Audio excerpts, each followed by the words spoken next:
Hello दोस्तों, कैसे हैं आप। स्वागत करते हैं आज फिर से एक और नए वीडियो में। दोस्तों, आज हर एक आदमी स्वार्थी हो गया है, अपना सुख सुविधा देख रहा है। वो ये नहीं सोचता है कि जिस लड़की से मैंने शादी किया है उसका भी भाई है, उसका भी बहन है, उसके भी माता पिता है ना। उनको छोड़कर वो आपके पास आई है, आपको वो अपना पति मानती है, आपकी वो धर्म पत्नी है, आपके बच्चों की देखभाल करती है, आपके माता पिता की सेवा करती है, आपके घर की झाड़ू पोछा बर्तन सब करती है। उसको आप तलाक देने की बात करते हैं। तो दोस्तों, आज हमारा वीडियो यहीं से स्टार्ट होने वाला है कि एक व्यक्ति शादी क्यों करता है। आइए सबसे पहले जानते हैं कि शादी की शुरुआत कहाँ से हुई। परमेश्वर ने क्या किया कि सबसे पहले आदम को बनाया, फिर उसके पसली से एक अंग निकालकर हव्वा को बनाया, है ना। बाइबल यही सिखाता है। फिर परमेश्वर दोनों को नजदीक लेकर आता है, आदम और हव्वा को, ताकि वो शारीरिक संबंध बनाए, उनके बच्चे पैदा हों, ताकि वो परमेश्वर की योजनाओं को पूरा कर सके। आखिर ये सब कैसे होगा? जब कोई इंसान शादी विवाह करेगा, शारीरिक संबंध बनाएगा, तभी तो उसका परिवार आगे बढ़ेगा, है ना। लेकिन दोस्तों, अब मैं आपको बता दूं कि शादी का मतलब बदल गया है।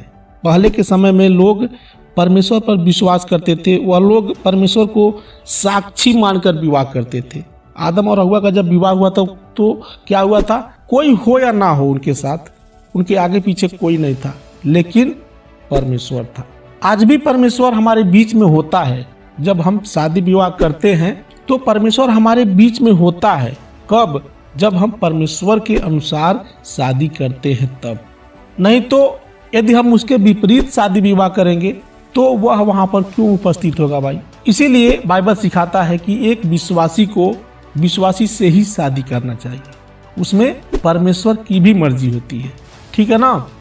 देखिए, आजकल जितने भी शादी विवाह होते हैं उनमें 99% लोग बिना परमेश्वर के मर्जी का शादी करते हैं।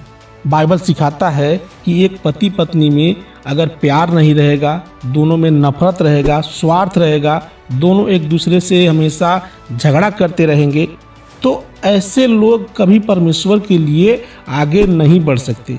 ऐसे लोग अपने ही काम में व्यस्त रहेंगे, लड़ाई झगड़े में, मारपीट में, परमेश्वर के लिए अच्छे कभी नहीं बन पाएंगे। और जब ऐसे ही चलता रहता है तो कुछ दिन में तलाक भी हो जाता है ना। हम जब मत्ती अध्याय 19:6 में पढ़ते हैं तो यहाँ प्रभु यीशु मसीह क्या कहते हैं?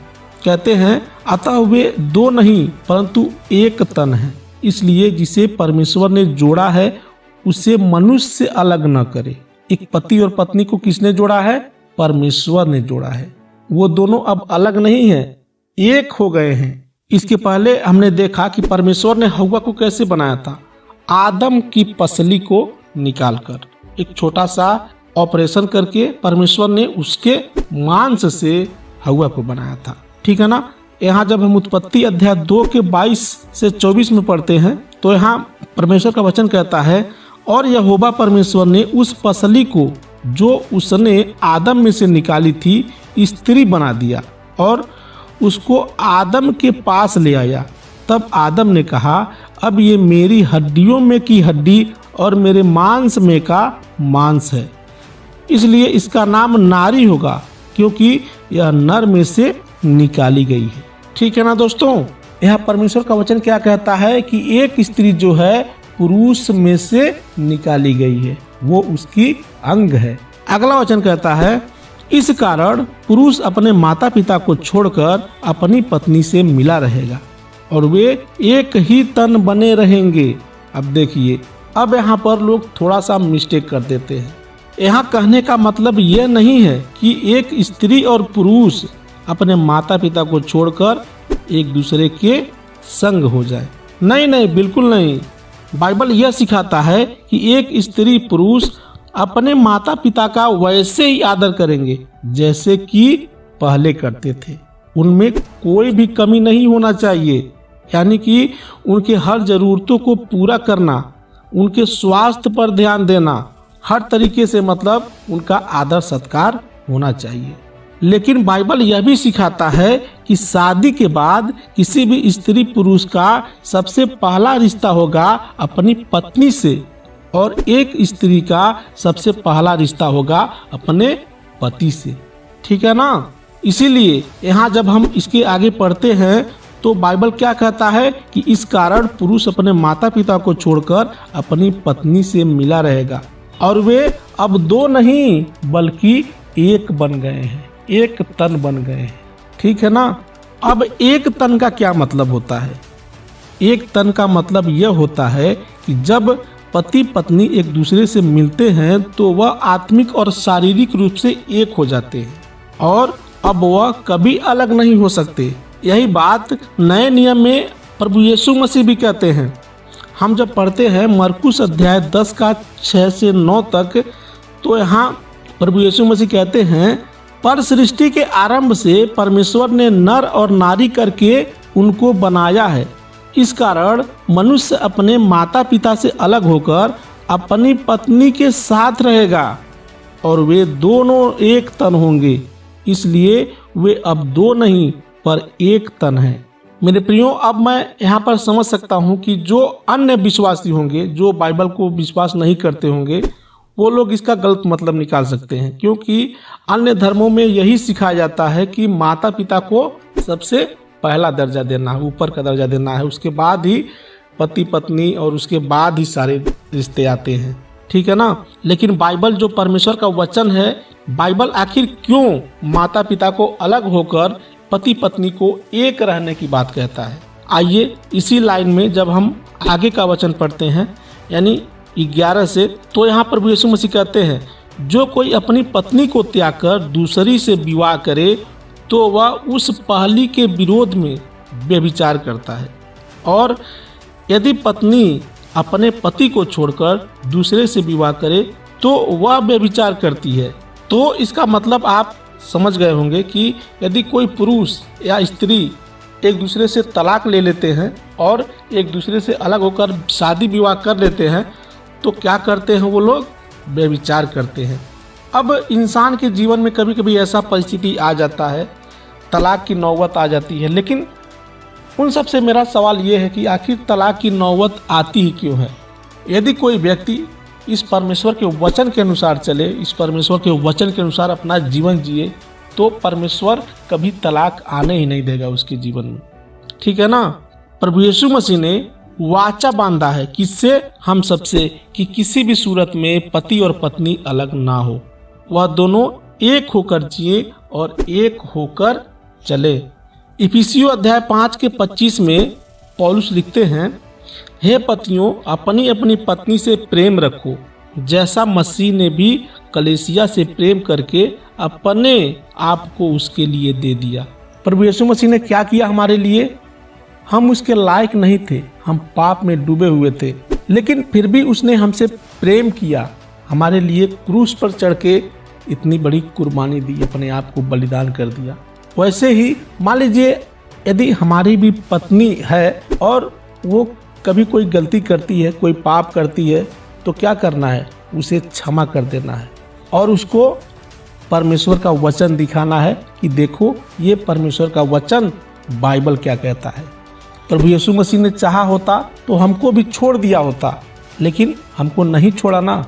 वैसे ही हमें भी अपने पत्नियों को या फिर अपने पतियों को एक दूसरे से अलग नहीं होना चाहिए, नहीं छोड़ना चाहिए। आज प्रभु यीशु मसीह क्या करता है? हमारे अंदर वास करता है, हमारे दिलों में रहता है। वैसे ही जब एक पति और पत्नी एक दूसरे से मिलते हैं तो वो क्या हो जाते हैं?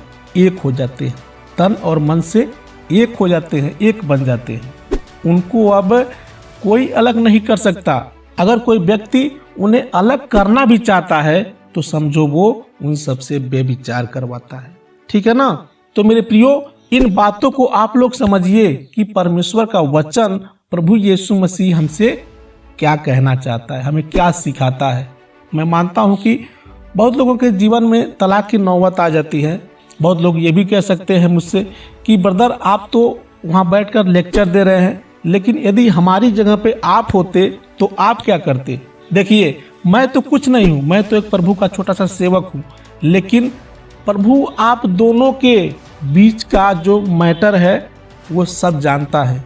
आपके मन में क्या चल रहा है, आप क्यों एक दूसरे से लड़ रहे हैं, उसको सब कुछ पता है, क्योंकि उसने आपको बनाया है, आपसे प्रेम करता है, आप उसके बच्चे हैं, उसके बेटे और बेटियां हैं, तो आपसे ज़्यादा वो जानता है आपके बारे में, ठीक है ना।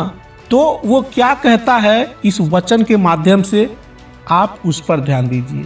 हो सकता है कि बाद में यदि आप इस वचन को फॉलो करके चलते हैं, वचन के अनुसार जीवन जीते हैं, तो आपके मैटर को सुधार दे और आप में फिर पहले जैसा प्रेम हो जाए, आप फिर से मिलजुल के रहने लगे, है ना। तो आप जो है सबसे पहले प्रभु का बात मानिए, दूसरे किसी भी इंसान का बात मत मानिए। यहाँ जब हम इब्रानियों अध्याय 13 के 5 में पढ़ते हैं तो यहाँ पौलुस लिखते हैं, तुम्हारा स्वभाव लोभ रहित हो, यानी लोभ तुम मत करो किसी भी चीज का, और जो तुम्हारे पास है उसी पर संतोष किया करो, क्योंकि उसने आप ही कहा है, मैं तुझे कभी न छोड़ूंगा और न कभी त्यागूंगा। देखिए, जब भी कोई लड़का किसी लड़की से शादी करता है तो वह ये सोच के नहीं करता है कि 6 महीने बाद या साल भर के बाद मैं इसे छोड़ दूंगा, है ना। वह यही सोचकर शादी करता है कि अब यह जीवन भर मेरी धर्मपत्नी के रूप में या मेरे पति के रूप में हम दोनों एक दूसरे से मिल के रहेंगे। गरीबी में, अमीरी में, बीमारी में या जीवन के किसी भी परिस्थिति में हम एक दूसरे का साथ कभी नहीं छोड़ेंगे, है ना।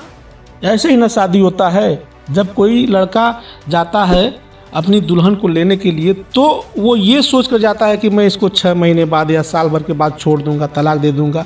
ऐसा कोई करता है? नहीं करता है। और परमेश्वर भी नहीं चाहता है कि कोई भी मतलब जिसका शादी हो गया है वो एक दूसरे से अलग हो। लेकिन आजकल का आदमी लोग स्वार्थी बन गया है, अपना सुख सुविधा देख रहा है। वो ये नहीं देख रहा है कि जो लड़की मेरे घर में आई है उसके भी मतलब भाई हैं, बहन है, माता है, पिता है ना। जो माता पिता अपने बच्चियों को इतना प्यार से पालते हैं, पोसते हैं, बड़ा करते हैं, फिर लाकर किसी दूसरे के घर में पहुंचा देते हैं, है ना। इतना ही नहीं, लोग अपना बेटी तो देते ही हैं, उल्टे ही उनको दहेज भी देते हैं।